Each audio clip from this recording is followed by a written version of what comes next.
Saya kasih contoh aja ya supaya gampang. Saya kan jual kemasan makanan ya, termasuk kantong kresek. Nah, kantong kresek ini kan salah satu kemasan sejuta umat gitulah.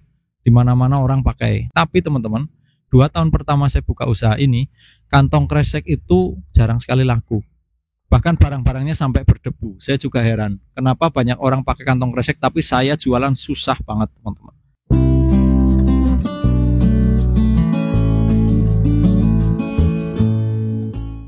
Halo teman-teman, balik lagi di Mas Aryo channel Terus Belajar Terus Tumbuh. Kayak biasanya ya, kita bahas dunia dagang. Lama nggak bikin video juga ini.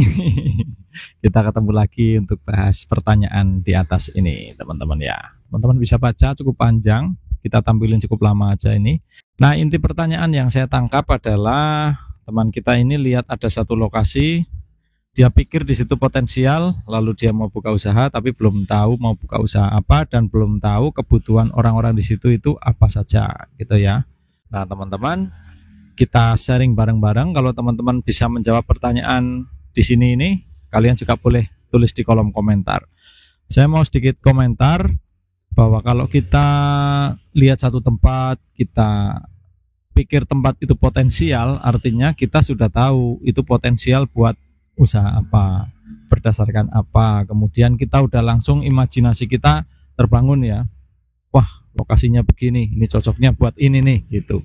Nah, itu kalau menurut saya kategori kita melihat sesuatu dan tahu potensinya, artinya melihat itu sebagai satu hal yang potensial.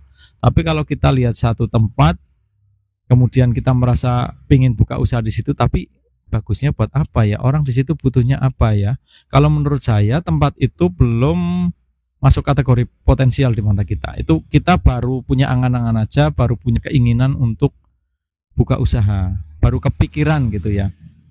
Nah, kalaupun begitu, menurut saya sih solusinya kita ya sering beraktivitas di tempat itu, teman-teman ya, supaya kita bisa tahu kebutuhan orang di sekitar situ apa, kemudian nanti kita mau buka usaha apa di situ. Paling memungkinkan kalau menurut saya sih ya kita sering beraktivitas di situ. Kalau kita tahu kegiatannya, kemudian baik kegiatan sehari-hari gitu ya, sehari-harinya ngapain aja, kemudian kegiatan ekonominya, misalnya di situ mayoritas petani, atau di situ mayoritas anak sekolah, di situ mayoritas pegawai negeri dan swasta, atau mayoritas orang-orang di situ apa. Nah, baru dari situ nanti kita pelan-pelan bisa tahu, teman-teman ya. Kita bisa analisa kebutuhan mereka, berarti kira-kira ini. Kemudian kalau kebutuhannya itu, saya harus buka usaha yang ada kaitannya dengan kebutuhan mereka itu. Dan jangan lupa juga teman-teman, kalau di situ ada usaha-usaha yang lain, kita juga bisa perhatikan. Misalnya di situ sudah ada toko, sudah ada pedagang makanan, udah ada apalagi ya, udah ada kegiatan usaha yang lain, mungkin jasa tukang cukur misalnya, ada barbershop di situ dan sebagainya. Nah, kita bisa amati juga kegiatan usaha mereka itu yang paling banyak berjalan yang usaha apa. Nanti dari situ kita bisa kategorikan, oh misalnya toko sembako di situ rame, seberapa rame. Kemudian kita lihat orang-orangnya di sekitar situ yang beli orang sekitar saja atau justru orang-orang jauh di situ ya. Nah, dari situ nanti kita bisa kembangkan lagi, sesuaikan juga dengan kemampuan modal kita, teman-teman ya.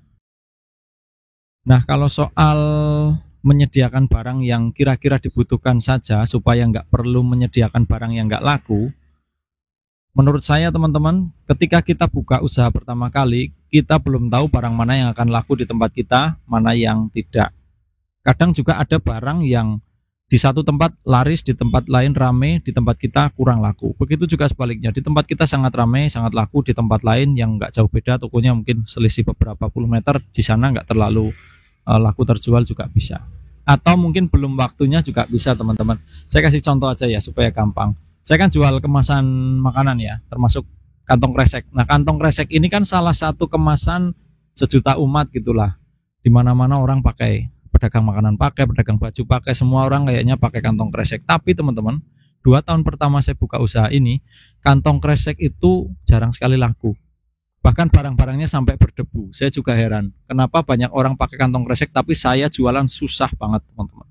Nah, setelah 2 tahun saya telateni ya, tetap diadain barangnya gitu ya. Ada orang tanya, tetap dicarikan barangnya. Kalau misalnya barangnya memungkinkan untuk disediakan, tetap saya sediakan. Nah, sekarang kantong kresek ini pelan-pelan mulai mengambil alih justru, teman-teman. Jadi barang yang paling fast moving. Jadi barang yang paling laku di tempat saya ini. Jadi kadang barang gitu ya, tidak laku bukan berarti selamanya nggak laku, cuman belum perform aja, mungkin belum waktunya dia tampil kayak gitu mungkin ya. Nah, jadi kalau misalnya kita mau mengeliminasi barang-barang mana yang nggak laku, kemudian nggak mau kita sediain, saran saya bukan di awal ketika kita mau buka usaha, karena kalau di awal kita justru harus sediain macam yang banyak. Jadi orang banyak pilihan, orang bisa datang ke sini menemukan apa yang dia cari. Baru nanti dalam perjalanan usaha, baru kita pelan-pelan dinilai nih barangnya satu demi satu. Barang mana yang nanti mau kita sediain lagi, mana yang nggak perlu karena memang udah nggak laku. Kemudian barang-barang begitu juga misalnya harganya mahal dan sebagainya. Kalau hal-hal seperti itu saya kira ketika usahanya udah berjalan, udah sekian tahun lah, mungkin setahun 2 tahun ya, baru kita nilai barang-barang mana yang ini nggak potensial nih, nggak dibutuhin orang, jadi udahlah nggak usah disediain lagi, gampang nanti kalau ada yang tanya bisa disediain lagi di waktu-waktu berikutnya. Ya namanya juga dagang teman-teman ya, dagang itu sesuatu yang dinamis, sesuatu yang nggak bisa dirumus plek jalannya seperti rumus yang kita buat, nggak bisa. Jadi kita memang butuh adaptasi, butuh penyesuaian yang terus menerus kontinu gitu ya, berkesinambungan dari waktu ke waktu, terutama menyesuaikan dengan selera konsumen. Sekarang ini belakangan selera konsumen lebih cenderung cepat berubah ya, karena kan ada yang namanya tren viral, apa yang lagi viral ya biasanya banyak orang cari gitu ya. Nah tugas kita sebagai pedagang kalau pengen tetap eksis memang harus menyesuaikan seperti itu. Nah pertanyaan ini bagus ya, jadi harus menyesuaikan kebutuhan konsumennya apa, tapi itu tidak bisa dilakukan sekali poinnya gitu, nggak bisa dilakukan di awal satu kali terus habis itu selesai, enggak, kita harus terus menerus secara kontinu. Cuman kita juga nggak boleh takut sama yang namanya rugi, karena kalau dagang itu memang dua sisi ya, ada untung ada rugi. Jadi tidak wajar juga kalau kita dagang tapi tidak mau rugi. Yang bisa adalah kita meminimalkan kerugian, kita cari cara bagaimana, kita cari ya berusaha bagaimana supaya kerugian itu nggak terlalu banyak gitu teman-teman. Tapi tetap akan selalu ada, tetap akan selalu kita alami gitu teman-teman. Ibaratnya kalau orang dagang nggak mau rugi kayak orang mau main ke pantai tapi nggak mau basah gitu ya. Ya bisa jauh-jauh dari air lautnya, cuma nongkrong aja jauh-jauh dari situ. Tapi kan kita nggak bisa menikmati segarnya air laut gitu ya.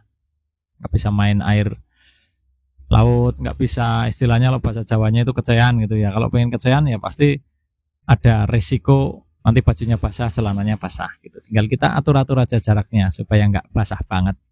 Gitu teman-teman ya, mudah-mudahan bisa membantu dan menjawab pertanyaan